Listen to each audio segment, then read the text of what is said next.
Hello friends, welcome to my new video. আশা করি সবাই ভালো আছে আর আমিও ভীষণই ভালো আছি। আজ নিয়ে এসেছি একটা দুর্দান্ত চমৎকার আমের আচারের রেসিপি। তোমরা অনেক রকমের আমের আচার খেয়েছো, কিন্তু এটা একদম সবার থেকে ভিন্ন স্বাদের হবে। মিলিয়ে নিও, একবার বানিয়ে ট্রাই করো আর জানিও কীরকম লাগলো। আমি বানানোর পর আর থাকতে পারলাম না, সঙ্গে সঙ্গে টেস্ট করার জন্য তুলে নিচ্ছি। এটা হলো টক ঝাল মিষ্টি, তিনটে স্বাদেরই কম্বিনেশন রয়েছে এই আচারে। অবশ্যই বানিও কেমন। প্রথমে এর জন্য কিছুটা পরিমাণ জল একটা বলে নিয়ে নিলাম, আর তাতে দিয়ে দিলাম 1/2 টেবিল স্পুন পরিমাণ চুন।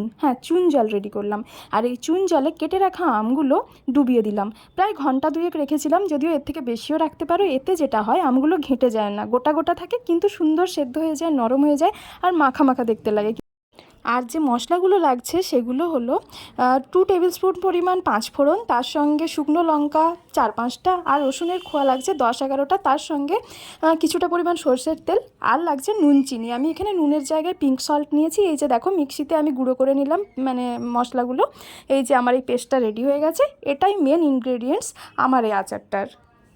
এরপরে কড়াই বসিয়ে দিলাম, আর কড়াই গরম হওয়ার পর তেল দিয়ে দিলাম, সরষের তেল, আর তাতে দিয়ে দিলাম সামান্য পরিমাণ 5 ফোড়ন, আর দিয়ে দিচ্ছি কয়েকটা শুকনো লঙ্কা।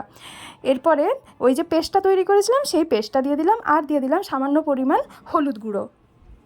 এরপরে মশলাটাকে ভালোভাবে কষিয়ে নিতে হবে।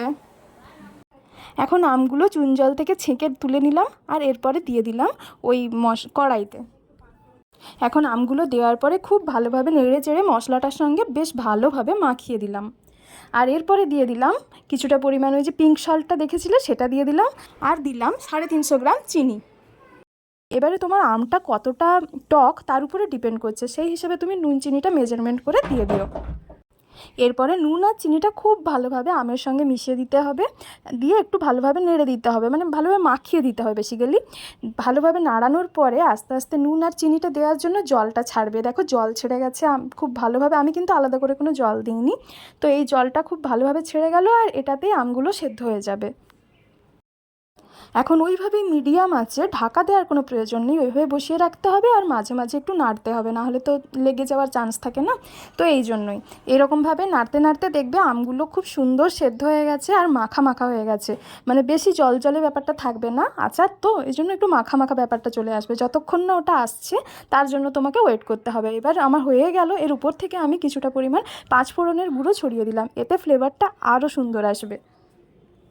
দেখো, রেডি হয়ে গেছে আমার টক ঝাল মিষ্টি স্বাদের মুখরোচক আমের আচার।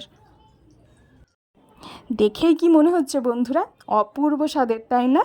তো এটা কত কম সময়ে আর কত কম ইনগ্রেডিয়েন্টস দিয়ে, বাড়িতে থাকা জিনিসপত্র দিয়েই বানিয়ে নেওয়া যায়, দেখেছো তো? আর এই মরশুমে তো আমের আচার বানাতেই হবে, তাই না? কাঁচা আমের তো এইটাই সিজন।